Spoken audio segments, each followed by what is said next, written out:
नमस्कार दोस्तों, स्वागत है आप सभी का आपके अपने YouTube चैनल हिंदी एकेडमी में। आज का टॉपिक कुछ हट कर के है और थोड़ा अलग है। उम्मीद करता हूँ आप लोगों को वीडियो पसंद आएगी। और आज का टॉपिक है हमारा, क्या UGC नेट की बुक पढ़ने से हमारा DSSB PGT हिंदी का एग्ज़ाम क्रैक हो सकता है या नहीं। इसी पर हम लोग चर्चा करेंगे और वीडियो के अंत तक आप लोग बने रहें और देखिएगा कि आप लोगों को आज बड़ा ही इम्पोर्टेंट चीज़ पता चलेगी कि DSSB के लिए हम लोगों को क्या नेट की बुक पढ़नी चाहिए या नहीं पढ़नी चाहिए। देखिए, कोई भी एग्ज़ाम निकालने से पहले, ठीक है, जब भी हम कोई एग्ज़ाम देते हैं तो हम लोगों को एग्ज़ाम का जो पैटर्न है, ठीक है, वो पता होना चाहिए कि एग्ज़ाम का पैटर्न क्या होता है। ठीक है, किसी भी एग्ज़ाम का ये जो एग्ज़ाम का पैटर्न है, ये केवल TGT होने से या फिर PGT होने से इस पे प्रभाव नहीं पड़ता है। पैटर्न पे प्रभाव पड़ता है अलग अलग चीज़ों का। ठीक है, इस पर क्षेत्र का भी प्रभाव पड़ता है। मान लीजिए स्टेट वाइज की हम बात करें, ठीक है, स्टेट वाइज की भी बात करें तो भी अगर मान लीजिए PGT का एग्ज़ाम है तो स्टेट वाइज भी PGT का एग्ज़ाम का पैटर्न अलग होता है। ठीक है, दिल्ली में अलग तरीके से PGT का एग्ज़ाम होता है, अलग तरीके के क्वेश्चन फ्रेम किए जाते हैं। यूपी में अलग तरीके से PGT के क्वेश्चन फ्रेम किए जाते हैं। ठीक है, तो अलग अलग स्टेट वाइज हमारा PGT के एग्ज़ाम को और क्वेश्चन बनाने का तरीका जो है वो स्टेट वाइज अलग होता है। ठीक है, पैटर्न चेंज हो जाता है। ठीक है, TGT का अलग है, PGT का अलग है, ठीक, स्टेट वाइज अलग होता है। तो सबसे ज़्यादा ज़रूरी क्या है, एग्ज़ाम के पैटर्न को पकड़ना। एग्ज़ाम का पैटर्न क्या है, मान लीजिए हम DSSB के लिए तैयार कर रहे हैं तो हम लोगों को देखना है कि DSSB के लिए एग्ज़ाम का पैटर्न क्या है। ठीक है, और जब एग्ज़ाम का पैटर्न देख लेते हैं, किस तरीके से क्वेश्चन को फ्रेम किया जाता है वो देख लेते हैं, तो फिर हम उसी तरीके से आगे भी तैयारी करते हैं। ठीक है, अब बात कर रहे हैं हम लोग TGT, ठीक है, PGT और नेट। क्या इन तीनों का पैटर्न सेम है क्वेश्चन पूछने का? ठीक है, स्टेट वाइज तो अलग है ही, ठीक है, क्षेत्र के हिसाब से अलग हो जाता है। क्या दिल्ली की ही अगर बात करें, DSSB की बात करें, क्या DSSB के अंदर भी सेम पैटर्न है? ठीक है, DSSB के अंदर या नेट का एग्ज़ाम जो होता है, क्या सेम पैटर्न पर आधारित है? देखिए, TGT का पैटर्न अलग होता है, PGT का पैटर्न अलग होता है और नेट का पैटर्न बिल्कुल अलग होता है। ठीक है, तो सभी का पैटर्न अलग है, क्वेश्चन फ्रेम करने का तरीका अलग है। ठीक है, तो क्या हम एक जैसी तैयारी से दोनों एग्ज़ाम, तीनों एग्ज़ाम क्रैक कर सकते हैं? ठीक है, बड़ा सवाल है।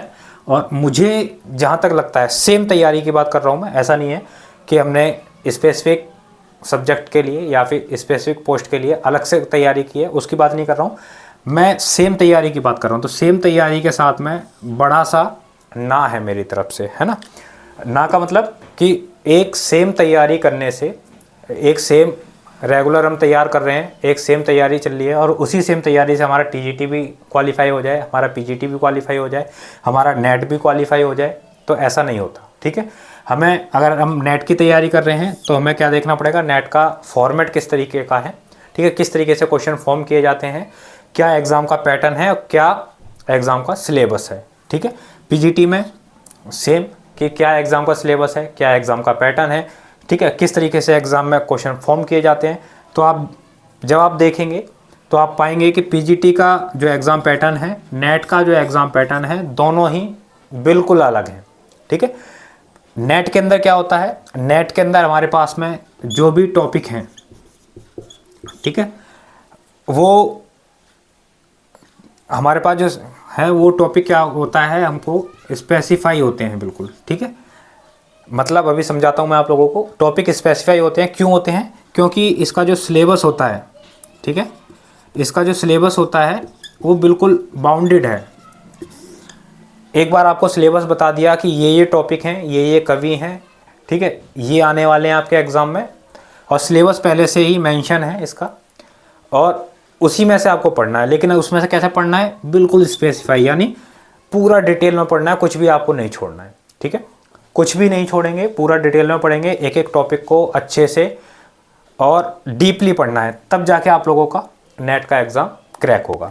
ठीक है, जबकि PGT की बात करें तो PGT के अंदर जो सिलेबस है, वो आपको पता है DSSB सिलेबस जो है वो नहीं देता है, ठीक है। जब DSSB सिलेबस ही नहीं देता है तो हम पढ़ें कैसे, ठीक है।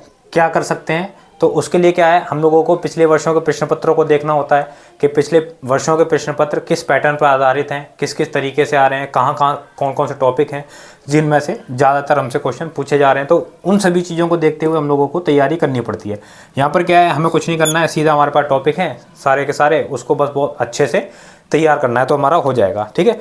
और यहाँ पर क्या है, जब सिलेबस बाउंडेड है यानी यहाँ पर जो मैटर है वो कम है, ठीक है, टॉपिक कम है, सिलेबस कम है, उसको अच्छे से पढ़ना है। यहाँ पर क्या है, यहाँ बहुत ज़्यादा है हमारे पास में पीजीटी के अंदर सिलेबस जो है बहुत ज़्यादा है। सिलेबस ज़्यादा यानी हमें पता नहीं है क्या क्या टॉपिक आने वाले हैं, तो हमको खुद को तैयार करने होते हैं कि कौन कौन से टॉपिक हैं जो हम लोग पढ़ सकते हैं इसमें, ठीक है। और वो हम तैयार करते हैं पिछले वर्षों के प्रश्न पत्रों के आधार पर।